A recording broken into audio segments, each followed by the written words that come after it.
کہ کیا پاکستان کے لیے کوئی اچھی خبریں ہیں آنے والے دنوں میں آپ کی نظر میں؟ دیکھیے جی، اگر ہم اس ملک میں سیاسی استحکام لائے اور اس ملک میں بدامنی پہ قابو پالی، جو کہ ناممکن نہیں ہے، کیونکہ 2007 2008 میں آپ کو یاد ہے کہ سوات سے پاکستان کا جھنڈا اتارا گیا تھا، بلوچستان میں ترانہ بجانا بند ہو گیا تھا، ٹرائبل ایریا پہ ریٹ آف دی گورنمنٹ ختم ہو چکا تھا۔ مولانا فضل الرحمان صاحب نے اسمبلی میں میرے سامنے کھڑے ہو کے کہہ دیا کہ عسکریت پسند یہ مارگلا کے پہاڑوں تک پہنچے ہیں اور اسلام آباد نرغے میں ہے دہشت گردوں کی۔ لیکن اللہ کا لاکھ لاکھ شکر ہے کہ ہم سارے ایک پیج پہ آ گئے، تو ہم نے سوات پہ بھی پاکستان کا جھنڈا لگایا، بلوچستان میں بھی ترانہ بجانا شروع ہوا، اور ٹرائبل ایریا پہ ریٹ آف دی گورنمنٹ ختم ہوا۔ تو اگر یہ کام ہم کر سکے تو پاکستان کے لیے تو خبریں ہیں۔ اللہ تعالیٰ نے اس ملک کو بہت وسائل دیے، اس ملک میں کسی چیز کی کمی نہیں ہے۔ دنیا کے بہت سارے ممالک ایسے ہیں کہ سمندر سے اپنا جی ڈی پی بناتے ہیں، یہاں پہ سمندریں ہیں، یہاں پہ کچھ لوگ ایگریکلچر سے بناتے ہیں، یہاں پہ ایگریکلچر ہے، یہاں پہ جنگلات ہے، یہاں پہ منرل ہے، یہاں پہ مائنز ہے۔ اور سب سے بڑی بات یہ کہ پاکستان ایک ایسی جغرافیہ پہ پڑا ہے کہ پاکستان کے بغیر سنٹرل ایشیا اور ساؤتھ ایشیا کا انٹیگریشن نہیں ہو سکتا ہے۔ اگر ساؤتھ ایشیا اور سنٹرل ایشیا چاہتے ہیں کہ وہ آپس میں انٹیگریشن کرے، ٹریڈ کرے، جو کہ آج کل آپ کو پتہ ہے کہ پورا ریجن ترقی کرتے ہیں، کوئی ایک ملک ترقی نہیں کر سکتا ہے، تو ظاہری بات ہے کہ ساؤتھ ایشیا اور سنٹرل ایشیا بھی چاہتے ہیں کہ انٹیگریشن ہو۔ تو یہ پاکستان کے سمندروں کے بغیر، یہ پاکستان کے شاہراہوں کے بغیر یہ کام نہیں ہو سکتا ہے۔ ہمارے کچھ دوست تو مذاکرات ہم پہ سب کچھ بہت کریں زیادہ گے، زور سیاسی دے رہے ہیں۔ استحکام کیسے کریں؟ دیکھیے جی، اگر ہم گالم گلوچ کا اور انتقام کی سیاست کو دفن کریں تو کر سکتے ہیں۔ آپ کو یاد ہوگا یار کہ اپنا ایک میری جب بات ہم نے سنیں، مفاہمت کا یہ بھی الزام ہے نا، میں اور نیاز اللہ صاحب آپس سے بات کر رہے ہیں نا، دونوں ایک دوسرے سے اختلاف کر رہے ہیں، نہ انہوں نے مجھے کچھ برا کہا ہے، نہ میں نے کوئی گالی دی ہے، خدا نہ خواستہ، نہ دینی ہے۔ تو ہم اختلاف تو کر سکتے ہیں، لیکن اگلے کی رسپیکٹ تو کر لینا خونزادہ صاحب۔ وہ لوگ کہتے ہیں کہ یار آپ ہم سے عزت چاہتے ہیں تو ہمیں تھوڑی عزت تو دے دیں۔ دیکھیے جی، میں نے سب سے پہلے یہ کہا کہ ہم گالم گلوچ کی سیاست کو دفن کریں، تو اس کے بعد میں نے یہ کہا کہ ہم جو ہے سیاسی انتقام کو جو ہے اس کو ہم ختم کریں۔ تو ہماری کچھ دوست ہیں وہ مذاکرات پہ بہت زور ڈال رہے ہیں، لیکن مذاکرات تو ہو رہی ہیں۔ کئی بار ہمارے وزیر خارجہ نے دورہ کیا، وزیر میں تو داخلہ نے کہہ رہا ہوں دورہ کیا، آپس کے چائنا میں مذاکرات ہمارے چلیں، جو آپ کے پارٹیوں کے مذاکرات کی بات کر رہا ہوں، وہ تو چلیں ہو جائیں گے۔ دیکھیے جی، پارٹی کے مذاکرات جو ہیں وہ بھی ناممکن نہیں ہے، لیکن اگر دونوں طرف سے مطلب ہے کہ ایک ہاتھ سے تو تالی نہیں بجتی ہیں۔ لیکن یہاں پہ مسئلہ یہ ہے کہ وہ عمران خان صاحب جب وزیر اعظم بھی تھا تو ہم نے بار بار ان کو مذاکرات کا دعوت دیا کہ اس ملک کا آنے والا جو مسئلہ ہے وہ معیشت کا ہوگا، ہم معیشت پہ آپ کے ساتھ ایک مساق کرنے کو تیار ہے، پلوامہ پہ ہم اس کے ساتھ بیٹھنے کو تیار تھے، کووڈ پہ ہم اس کے ساتھ بیٹھنے پہ تیار تھے۔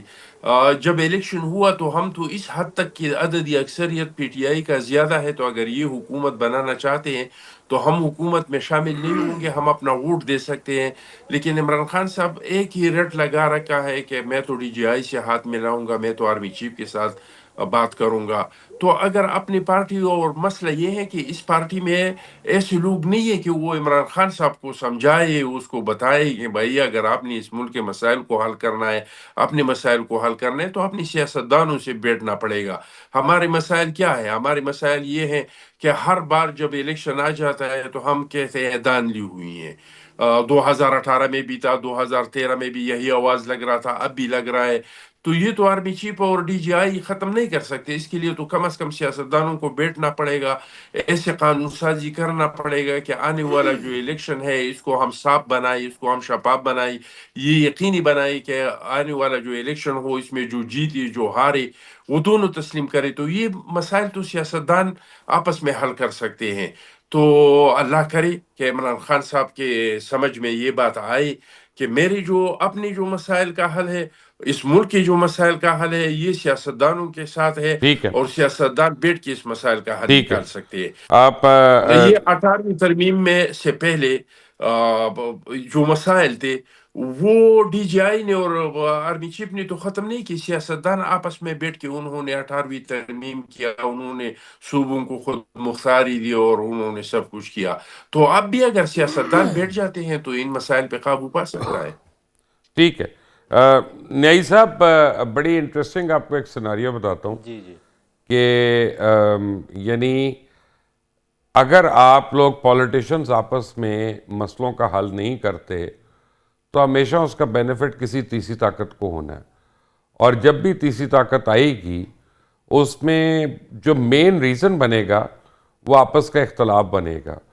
تو آپس کے اختلافات تو رکھے, آپ لوگوں نے ایک دوسرے کے خلاف الیکشنز لڑنے ہیں, آپ نے جیتنا ہے ایک دوسرے کے خلاف الیکشنز میں. یہ پیپلز پارٹی اور نون لیگ ان کے اختلافات تو نہیں ختم ہوتے کبھی, اور لیکن یہ حکومت میں بھی ساتھ ہے. تو یہ آپ بھی کر سکتے ہیں, اور میرا تو خیال ہے کہ اگر آپ صحیح اپنے کارڈز پلے کریں, میں آپ کو گارنٹی کر رہا ہوں 3 مہینے میں آپ کا وزیر اعظم ہوگا اس ملک میں. دیکھیں, میں آپ کی بات کو انڈورس کرتا ہوں مبشر صاحب. ہم بھی یہ کہتے ہوتے ہیں کہ میثاق جمہوریت پارٹیوں کے درمیان ہونا چاہیے, ایک ایجنڈے پہ قائم ہونا چاہیے کہ اس ملک میں جمہوریت بچانی ہے. اخوندزادہ صاحب نے سب سے پہلے جو بات شروع کی, آپ نے کہا کہ ملک کے حالات کیسے بہتر ہو سکتے ہیں, تو انہوں نے بڑی اچھی بات کی جس کو میں انڈورس کرتا ہوں کہ پولیٹیکلی سٹیبلٹی.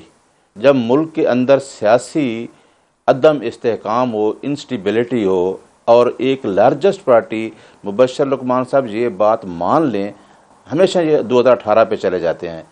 2023 کا جو الیکشن تھا فارم 45 پہ, پاکستان کی لارجسٹ پارٹی ہے. آپ اس پارٹی کو دیوار کے ساتھ لگا کے کھڑے ہیں, اور لارجسٹ پارٹی کا جو فارمر پرائم منسٹر ہے, آپ نے ظلم کے پہاڑ توڑ دیے کہ آپ نے مختلف کیسز میں سائفر عدت جیسے نیازی جو صاحب کہ ایک ختم بھی ہو سیکنڈ, چکے. نیازی صاحب بڑے ادب تو کرتے نہیں, بڑے ادب کے ساتھ, ایک منٹ. جی 2018 کے جی الیکشن میں جب میں نے ٹی وی پہ کہا نا 115 سیٹیں آ رہی ہیں, تو مجھے آپ کے بانی نے مجھے بلا کر کہا, ان کا مبشر تم یہ کیا بات کر رہے ہو. میں نے کہا میں آپ کو بتا رہا ہوں یہ سیٹیں آ رہی ہیں. جی انہوں نے کہا آئی یو شور, میں نے کہا شور, اور میں نے سما ٹی وی کے اوپر 3 دفعہ اناؤنس کیا یہ بات, رزلٹ آپ کے بانی کو بھی نہیں یہ پتا تھا. بٹ اینی وے, میں آپ کو ایک بات بتاؤں, پاکستان میں ہر الیکشن کے اوپر سوالیہ نشان اٹھتا ہے. اب آپ دیکھ لیں بہار کا الیکشن ہوا ہے نا انڈیا کا, جب یہ مڈ بریک ہوئی تھی, میں ٹک ٹاک دیکھ رہا تھا, اس میں دھروو راٹھی کا میں دیکھ رہا تھا, انہوں نے کہا کہ جو کچھ الیکشن میں غلط ہو سکتا ہے نا وہ بہار کے الیکشن میں ہوا ہے. لیکن ہندوستانی کیا کریں گے, اس کے لیگل کورسز امپلائی کریں گے, اور اس کے وہ ایسی سچویشن نہیں کریں گے کہ کوئی ٹیک اوور کر لے اس ملک کو آ کے. یہ ایک سمجھداری کی بات ہے. ٹھیک ہے, یعنی میں اور آپ لڑائی میں اتنا آگے نہ بڑھیں کہ ناصر بٹ صاحب کو فائدہ ہو جائے. اچھا, میں مبشر صاحب ایک بات بتاتا ہوں, میں ریکال کرتا ہوں کہ آپ کی میموری, آپ کو 126 دن کا دھرنا بھی یاد تھا, میں جہاں بیٹھا ہوں آپ بھی جہاں موجود تھے. ہم نے 4 سیٹوں کا کہا تھا, 4 سیٹوں کا, 4 حلقوں کا کھولنے کا کہا تھا. ٹھیک ہے, ابھی آپ آگے چلتے ہیں نا, عمران خان تو شروع سے کہتا ہے یہ الیکشن ای وی ایم مشین سے کرائیں. آپ یہ الیکشن جتنے تک آپ دیکھیں, الیکشن کمیشن کنسٹیٹیوشنل باڈی ہے, وہ کسی کے انڈر نہیں ہے. کیوں نہیں؟ الیکشن کمیشن کا ایک ہی مینڈیٹ ہے 218(3).